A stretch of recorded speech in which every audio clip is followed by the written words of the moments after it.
Assalamualaikum warahmatullahi wabarakatuh. Salam sejahtera untuk kita semua. Dalam kesempatan kali ini, saya akan menyampaikan pemaparan materi dari salah satu kajian etnobotani, yaitu kajian etnososioantropologi. Masyarakat Indonesia kaya akan kearifan lokal. Kearifan lokal itu bukan sekedar mitos dan kepercayaan tanpa ada dasarnya.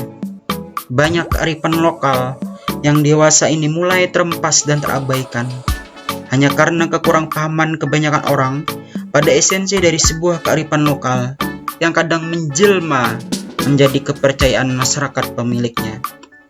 Padahal diakui, kearifan lokal itu adalah salah satu pelindung dan pelestari lingkungan hidup. Local wisdom atau pengetahuan lokal itu dapat diartikan sebagai nilai yang dianggap baik dan benar yang berlangsung secara turun-temurun dan dilaksanakan oleh masyarakat yang bersangkutan. Dari local wisdom ini ada nilai-nilai budaya, adat, dan tradisi keagamaan, serta turut membantu dalam menjaga kelestarian alam. Contohnya adalah local wisdom yang dimiliki oleh suku Baduy yang mendiami Kampung Naga di Provinsi Banten. Kajian etnososioantropologi berkaitan dengan antropologi. Antropologi adalah ilmu yang fokus pada manusia dan kebudayaan. Pengertian daripada kajian etnososioantropologi sendiri adalah kajian mengenai penggunaan tumbuhan dalam ritual keagamaan, kepercayaan, dan mitos yang diyakini oleh masyarakat setempat dan sifatnya adalah khas. Kajian antropologi terkait dengan prosesi adat atau ritual yang berkembang dan dilakukan secara turun-temurun yang berkaitan dengan hal-hal yang berorientasi mistik. Pandangan kepercayaan masyarakat terhadap alamnya atau korpus, rangkaian proses pengolahan sumber dayanya.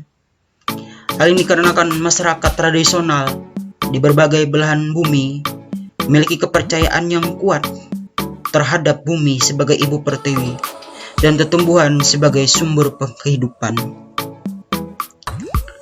Dapat kita lihat pada gambar di samping. Ini adalah ritual yang dilakukan oleh suku Osing, Kabupaten Banyuwangi, Provinsi Jawa Timur. Penari sebelang biasanya menggunakan properti berbahan pelepah daun pisang atau Musa paradisiaca dan dihiasi dengan bunga yang diperoleh dari pemakaman. Di antaranya adalah Plumeria sp. Kemudian hubungan antara alam dan kebudayaan dapat melahirkan sebuah mitos yang mempengaruhi pengetahuan manusia tentang hewan yang akan menjadi dasar etnozoologi, dan tumbuhan yang akan menjadi dasar etnobotani ataupun elemen-elemen lain di sekitarnya. Dapat kita lihat di samping, ini adalah kepercayaan suku Dayak di Kalimantan Timur, di Kabupaten Mahakam Ulu. Ini adalah tarian hodok yang menggambarkan burung enggang, yaitu burung yang dikeramatkan oleh suku Dayak. Kemudian mereka menggunakan properti berupa daun pisang atau Musa paradisiaca. Contoh kajian etnososioantropologi berikut adalah hasil wawancara kajian etnososioantropologi tumbuhan aren Aringapenata yang dipakai oleh suku Dayak Meratus pada kebanyakan ritualnya. Berdasarkan penelitian dari etnobotani, dapat kita simpulkan bahwa penelitian etnobotani ini didasarkan pada hasil wawancara. Tidak hanya kajian etnososioantropologi, tapi kajian-kajian yang lain seperti kajian etnoekonomi, etnolinguistik, maupun etnobotani. Dari hasil wawancara, sebagai contoh adalah indikator pertanyaan atau indikator yang ditanyakan pada narasumber, yaitu berupa pemanfaatan tumbuhan oleh masyarakat dalam upacara adat atau kegiatan adat. Dari hasil wawancara ini, narasumber menjelaskan bahwa perlengkapan utama untuk digantung di atap langgatan, yaitu dari daun enau ini dipakai untuk pembuatan langgatan. Langgatan adalah titik sentrum Aruh Bawanang suku Dayak Maratus. Kemudian daun ini juga dianyam menjadi ringgitan, yaitu anyaman janur dengan pola tertentu. Kemudian indikator berikutnya adalah bagian tumbuhan yang dimanfaatkan dalam upacara adat atau kegiatan adat. Jawaban dari narasumber adalah daun.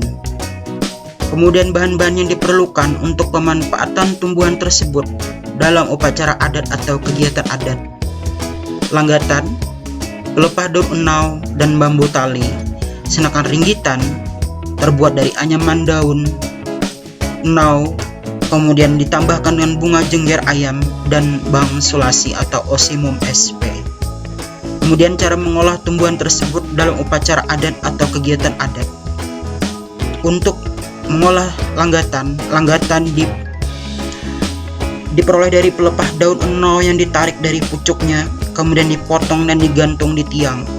Sedangkan ringgitan dianyam membentuk pola tertentu. Setiap pola memiliki makna magis, dan anyaman selanjutnya disatukan dengan bunga jengger ayam atau Celosia sp dan bang sulasi. Kemudian cara penggunaan tumbuhan tersebut dalam upacara adat atau kegiatan adat. Langgatan ini digantung bertingkat di tiang aras. Ringgitan disangga di tangan kanan balian dan dibawa berkeliling memutari langgatan. Prosesi memutari ini adalah ritual inti yang disebut ritual Bemamang atau Batandik. Ringgitan disangga bersamaan dengan gelang hiang. Adapun indikator waktu pemanfaatan tumbuhan tersebut dalam upacara adat atau kegiatan adat. Setiap ada upacara adat Dayak Maratus, maka daun enau ini dipergunakan. Upacara adat Dayak Maratus misalnya adalah upacara Aruh Mahanyaripani atau Aruh Baharin atau Aruh Bertetangga. Setiap ada upacara, maka digunakanlah daun enau ini. Kemudian pantangan atau larangan selama menggunakan tumbuhan enau tersebut dalam upacara adat atau kegiatan adat lainnya. Tidak boleh digunakan untuk bahan candaan atau main-main. Kemudian alasan adanya pantangan atau larangan selama pemanfaatan tumbuhan tersebut dalam upacara adat atau kegiatan adat. Dari jawaban narasumber, langgatan dan ringgitan adalah medium penyampai pesan ke roh leluhur. Kemudian indikator berikutnya adalah pengetahuan masyarakat tentang pemanfaatan tumbuhan tersebut dalam upacara adat atau kegiatan adat. Semua masyarakat adat Dayak Maratus mengetahui pemanfaatan tumbuhan dalam upacara adat atau kegiatan adat. Kemudian indikator berikutnya adalah orang yang memberitahu bahwa tumbuhan tersebut dapat digunakan dalam upacara adat atau kegiatan adat. Diberitahukan secara turun-temurun oleh nenek moyang orang Maratus, yaitu Datu Dayuhan atau Sandayuhan.